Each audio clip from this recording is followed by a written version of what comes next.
I've almost spoiled again. Anyway, so in the second last episode, when they go to the old museum, and Jordy takes him into Bay 12, and the doors open, and you see the silhouette.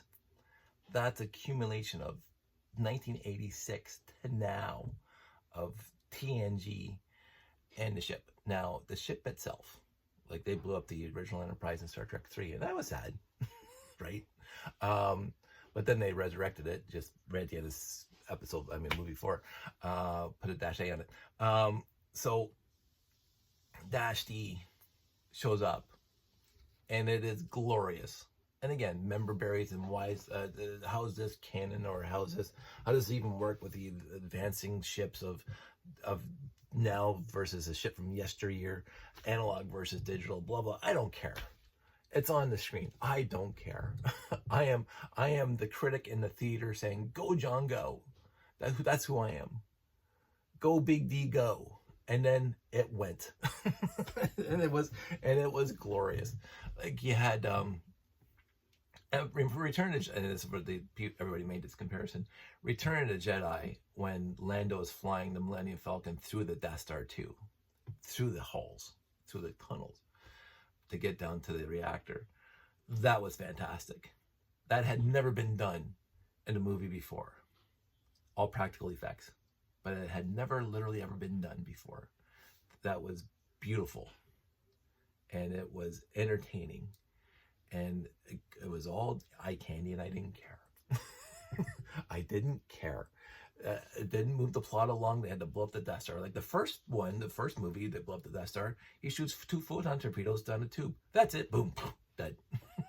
Right? Now, getting there was all the fun in the trench runs was, a complete homage to the Dam Busters. And I don't care. People, they ripped off the Dam Busters. No, it's a complete homage. George Lucas himself has said it's a complete homage to that scene in the Dam Busters, which is a fantastic movie. And so going through the biggest Borg cube ever, going through the biggest Borg cube ever, I loved it. It was 100% CGI, because you can't do that with practical effects. I loved it, and it's like, go D go. and then it pulls up stop to that, big huge sphere, that the communication, whatever, the Vox, whatever, and then Deanna's worried about her husband, and where today is a good day to die, and blah blah blah, and Jean-Luc's saving his son, and they joins the collective again, and blah blah blah, and he starts talking to his son, and then they come up like, yes, it was easy. It was easy compared to Best of Both Worlds. It was literally easy compared to Best of Both Worlds. Best of Both Worlds, you're on the edge of your seat. You had a whole summer to think about it. Dun dun dun dun dun dun dun dun dun dun. Fire! It's like, what happened? And you had 2 months. I remember it. I lived through it. From season 3 to season 4. The cliffhanger, Best of Both Worlds Part 1, and then the Best of Both Worlds Part 2. Whereas you had episode 10, or the last episode of Picard, it was way too easy. Didn't care. I honestly didn't care. I was 100%, literally 100% entertained. I was glued to my chair. I wasn't on my phone. I wasn't like, oh, what else is on TV? I was absolutely riveted from beginning of the episode to the end of the episode. Like, it didn't stop. It was fantastic. There was not a weak moment for me in that entire episode. It was a wonderful accumulation of the mythos and the history and the member berries, and all of it wrapped up into just a big giant bow for us Star Trek TNG lovely nerds. It was fantastic, and I was that critic that would stand up in the theater and yell at the screen, absolutely, go Big D, go. And so when I come across people who legitimately say these are the issues with Picard season 1, 2, and especially 3, with the bring this person on, bring this person on, bring this person on, from member berries, I thought Rose's character was fantastic. I thought the Rose interaction with Jean-Luc was perfect, considering the history. It's not like they ignored the history and just put her on the screen, just, hey, look, here's Ensign Rowe. She had that antagonism with Jean-Luc because of all her her feelings of abandonment again. Like she grew up as part of the Bajoran underground because the Cardassians were on her planet. That was a brilliant episode. I can't remember the episode name. That was a brilliant episode when she called Ensign Rose. Sorry, I remember the episode name. It was brilliant. And then she showed up for like 3 or 4 or 7 more episodes, which were all very good. And then we didn't hear from her except in book form and through other things that she became whatever. And then she had this huge resentment towards Jean-Luc. And he had this resentment towards her for abandoning Starfleet. And here they are on screen together. No, should have been across 5 episodes? I don't know. I'm not going to make that determination. But we got it. We got the resolution between those 2 characters. Shelby shows up. Of course, Shelby's going to be chief of operations or whatever she is. Do you remember her in the episode? I mean, part 1 and part 2 of Best of Both Worlds? She was an up-and-coming, unstoppable force. Of course, that's where she's going to be when she gets up there. She's going to be ahead of everything. That's what she wanted. Riker, you're in my way. Are you kidding? Do you remember the episode? Oh, just remember, Barry, she doesn't do it. It's who she is. It's who the character is in universe. I accept that. I remember, you guys obviously don't remember TNG. When I kept on bringing these people out. Oh, they're just bringing them up just for nostalgia. No, every one of those characters had a purpose. The Enterprise D had a purpose in the story, not just because, oh, look, nostalgia, even though I will live for that. And again, I'm not faulting Steve. I think he's right for what he says. But for me, I accept it for what it is. It was a fantastic story. Easily wrapped up. Not a lot of nuance. Moriarty was a little weak. I will say that.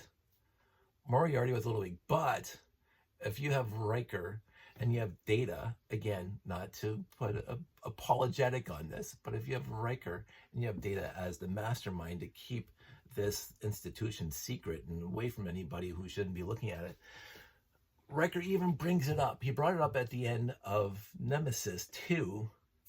And again, this is what really hit me.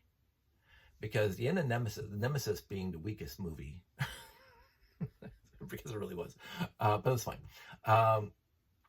The best part of that movie was the end, after Data dies, and they're talking about Data. And Riker, I'm in the theater, opening night.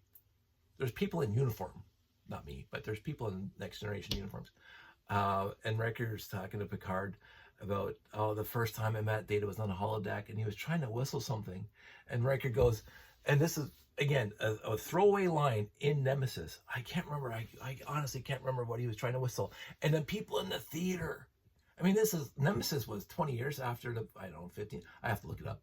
Star Trek, the pilot was in 1986, 97, and Nemesis was in the 90s or maybe early, I can't remember. But I saw it in the theater. I think it's before Sandy. So, but, and the people in the theater. And I'm getting misty because I'm surrounded by like-minded people who adore this show.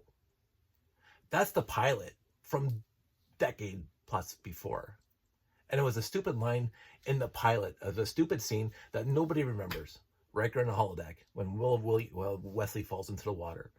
And Data said, oh, how you humans do that so easily. I've seen the pilot numerous times. It's not my favorite episode, trust me. The counter for our point, the episode itself. But that scene, it never stuck with me. But that tune did. And so when Riker is in episode 5 or 6 of Picard 3, and he keeps on hearing, and they're in that secret space lab, and he keeps on hearing the song, what is that song? It takes him back to Nemesis and back to the holodeck. Of course it fits in. It fits in. Of course Data wants Riker to discover him subconsciously. It's exactly the same as the time loop. It's exactly the same thing as a time loop with, Kelsey Grammer showing up at the end. When Data is doing all this stuff subconsciously. I love some of my favorite episodes are when Data does stuff subconsciously. Hold still, counselor. Great episode. It was an esoteric episode, and she had a bug in her, out of phase bug is taking away her peptides, whatever. But Riker in that episode, like it's like he has to. Data wants, his subconscious wants Riker to find him. So Data is putting the secret code into the music that's broadcasting, and Riker is picking up, because Data subconscious knows Riker knows music. He plays the frickin' trombone, and that music that is piped through the speakers almost sounds like a trombone, and it's that stupid whistling song from the very first episode. Yes, it's a member berry, but it fits in because Data wants Riker to find him. So what's wrong with that?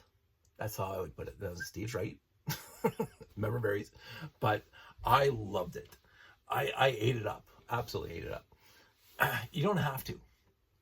You honestly don't have to, but I saw so many hooks back into the movie, so many hooks back into the series, so many hooks back into making these characters have a story between the ending of the series and this episode of this season. And yes, they came on and they died. Rose shows up and then she dies. Shelby, they never said she died. I don't know what happened to Shelby, but her ship got taken over by Borg kids. so it was fine. I absolutely loved it. I absolutely loved it. And I love the fact that they continued, that Geordi had kids. Just like Sulu had kids. Right? And Star Trek Generations. Sulu had a whole life that we did not get to see in a series, which is fine. I don't need to see it. That's one thing I 100% agree with Steve Shives. Let's stop filling in the gaps so we can see Sulu's life between the ending of Star Trek 6 and Generations, whatever, where he has a wife and kid. I don't care. That would, I mean, but if they come out with one, I'm going to watch it.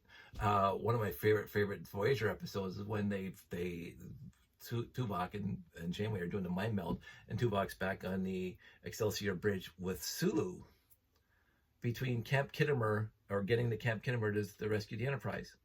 I thought that was a brilliant episode, because Sulu, George Takei, would have been a fantastic lead of a series by himself as Sulu. I've said it since the original series. They never got to use Sulu enough in the original series. In the movies, he was okay. They used him a lot more than, say, Chekhov.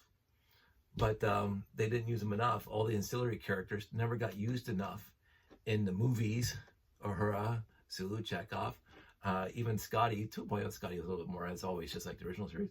But it was always the big three. And I'm not going to fault. That's the whole premise of the show. But Scotty showing up in Relics. Fantastic episode. One of my favorite episodes. This is my top 5. And Sulu showing up in Voyager. Fantastic episode. I wouldn't say it was one of my top 5, but it was a really solid episode. And talking to, I think it was Kang. He was in the original series. He was in the freaking original series. Kang, hey Kang, how's it going? It's like, this is awesome. I just loved it. I absolutely loved it. And so I'm here for it. And again, I don't even mind member berries just for the sake of member berries, but if they fit it into the actual in-universe context, that it has a reason to be there, why wouldn't you put it there? Why wouldn't you? Absolutely bring back Ro for in-context universe stuff. Shelby, in-context universe stuff. The whistle. Pop Goes Weasel, in context, in universe for that character, finding his friend. I'm all for it. And so I will not fault season 3. Season 3 was a joy. Season 3 was an absolute joy for me to watch. And what I really appreciate is I didn't go for spoilers before it showed up. Season 1, I was like, oh, Picard's coming back on TV. I'm going to glean as much as possible before the first episode. Season 2, I didn't even bother. And then season 3, I was not, as I said, I jokingly said I was dreading, but I wasn't. I'm going to watch it because I've seen every hour of Star Trek ever produced. But I'm going, oh, and I was more than pleasantly, joyously surprised by that entire season. There was low points, 100%. There was low points. Like Picard was very uneven in its presentation. 100%. It was very uneven in his presentation to us. But again, I'm going to forgive that. Because was I entertained across 10 episodes a season? I was entertained across 10 episodes per season. Could I have gone to the producers after seeing all 3 seasons and say, hey guys, you could have fixed this? Yes, I could have. But hindsight's 2020, and I'm not a producer. so if you didn't like it, I understand. I absolutely understand. I loved it. I absolutely loved it. But I love all Star Trek. So there are weak points across the entire franchise, Spock's Brain. But in the end, even Spock's Brain is entertaining for what it is. So yeah, I was going to talk about something else, but I'm not going to now. I'll talk about those in a second. I'll see you in a second.